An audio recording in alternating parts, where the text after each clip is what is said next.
Keyboard companies are going crazy. First we had mechanical, then optical, then Hall effect, and now TMR.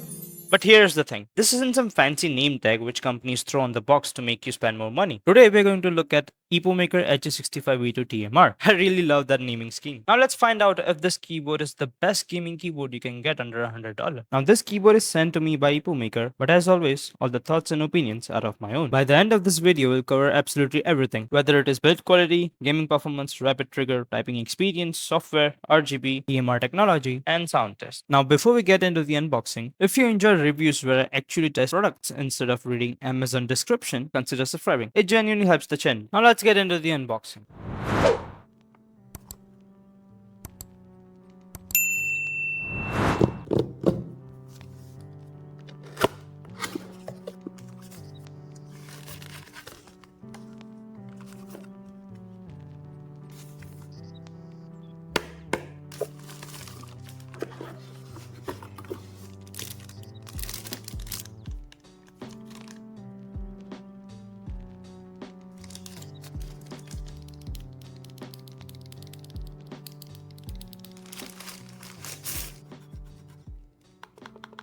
Unboxing experience was great, but we are missing the dust cover. Not to worry, as this is a review unit and they've told me that they're finding a nice dust cover for this one. And for those who don't understand what TMR means, it stands for Tunnel Magnetic Resistance. If you have previously used the Hall effect keyboard, you would already know that those switches use magnets. Now TMR keyboard has both switches. We can support Hall effect switches and mechanical switches as well. Not only that, it consumes less power compared to Hall effect keyboard, and also it is more sensitive and more accurate compared to Hall effect. Now let's get back to the keyboard. So the build quality of this keyboard is really great. It is made up of ABS plastic and contains 4000 mAh battery. It has tri-mode connectivity and supports 8K polling on both wired and wireless via 2.4 dongle. It also supports 0.01 mm rapid trigger. Additionally, it is gasket mount and contains 4 layers of sound dampening. Trust me, the sound test is really amazing. Now very few keyboards are moddable and this is one of them. It got 4 screws on the back and we can unscrew it, and there we go. In my opinion, the stock keyboard is really great, but there is always some space for sound dampening.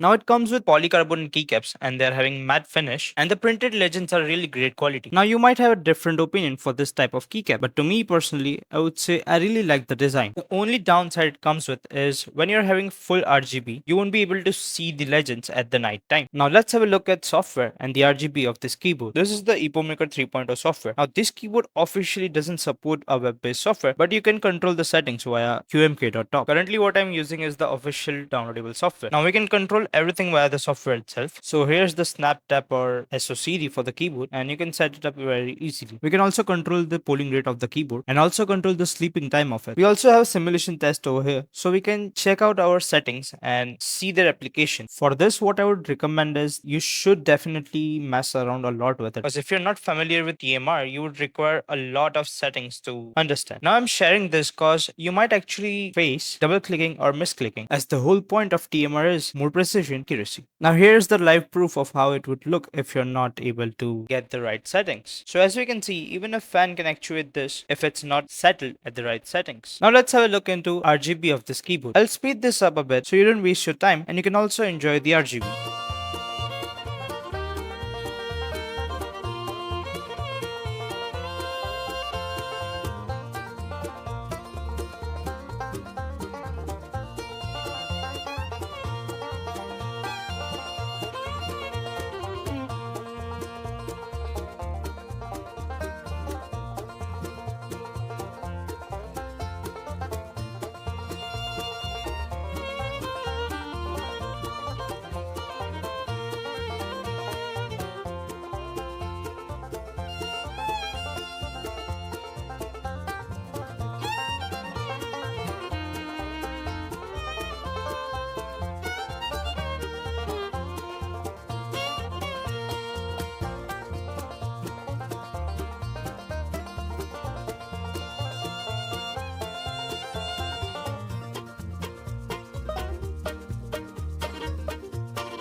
Now it also supports custom RGB, so we can pick whatever color we want to, and that's it. It also supports random color RGB, so it will just pick a random color for each of the settings, and we can just apply it, and voila. You can also check your saved work in My Works. In community share, you can share your own ideas, or you can just copy of others. And here we can check out for any updates. Now let's have a look into performance and gameplay. We are using the keyboard inspector over here, so it is widely used for testing the polling rate of any keyboard. So what we need to do is get two keys and keep pressing them rapidly for a certain amount of time, and then we'll be able to find the polling rate of the keyboard. So let me just zoom it out, and yeah, as we can see, it's really 8K polling and it's stable 8K polling. Now that was it for the software. Let us just get into the gameplay. Breathe deep. Enemy down.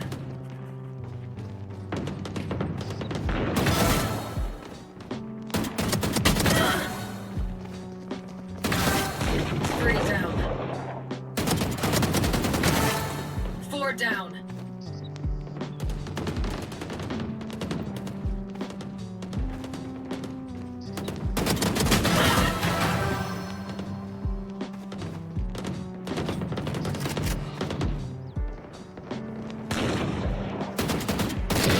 Goodbye.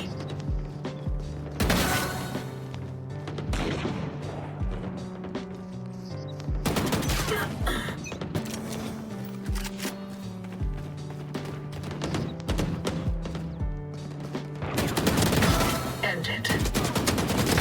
Breach killed. Dead.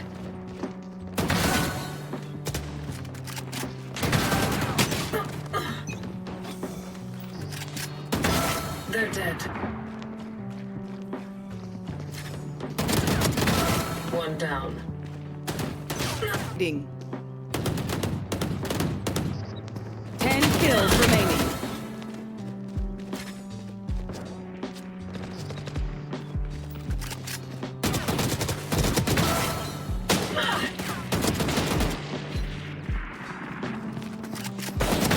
They're dead.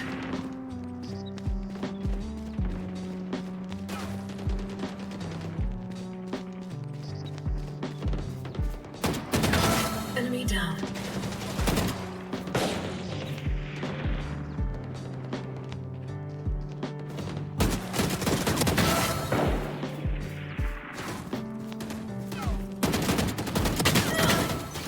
So as you saw the gameplay, the keyboard didn't hold me back at all, and it was really fun to play on. Now let us get into the pros and cons for this keyboard. Now the most important part is obviously it is TMR keyboard, so we can support both Hall effect and mechanical switches. Secondly, it has screws, so it is really easy to mod. Another thing is that it has a latex foam, due to which we get slightly poppy sound and a sharper creamy sound instead of muted sound. And for the cons, I would say the software currently isn't officially web based, although we can control it via QMK. Apart from that, I would say people can prefer poron foam instead of latex foam, as it gives more hockey sound. There's one more thing, no dust cover in the box, due to which my disappointment lasted for about 4 seconds. But let's be serious, because Epomaker told me that they're going to actually get a higher quality dust cover for this one, so instead of throwing some super flimsy plastic cover, I would say it's good thing to wait. And that's honestly pretty much it. No disconnects, no random key presses, and nothing that made me stop and think, why did they do this? So who should actually buy this? If you're someone who mainly plays competitive games, this keyboard makes a lot sense. If you're coming from a regular mechanical keyboard, the rapid trigger alone itself feels like a massive upgrade. If you're already using a Hall effect keyboard, the jump to TMR probably isn't going to completely change your life overnight. But if you're going to shop a new keyboard anyway, it's definitely a technology worth considering, especially because it offers lower power consumption while maintaining excellent performance. So, is this keyboard actually worth buying? My answer is yes. And not because it says TMR on the box, because underneath all the marketing terms, it's simply a really good keyboard. The build quality feels premium, gaming performance is excellent, and typing feels smooth. The stabilizers are well tuned, RGB looks great, and perhaps most importantly, nothing got in the way of actually enjoying the keyboard. Alright, enough talking. I know exactly why some of you watched this far. You don't care about rapid trigger, you don't care about polling rate, or even TMR. You came here just to hear the keyboard. And honestly, I respect that.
Oh my gosh.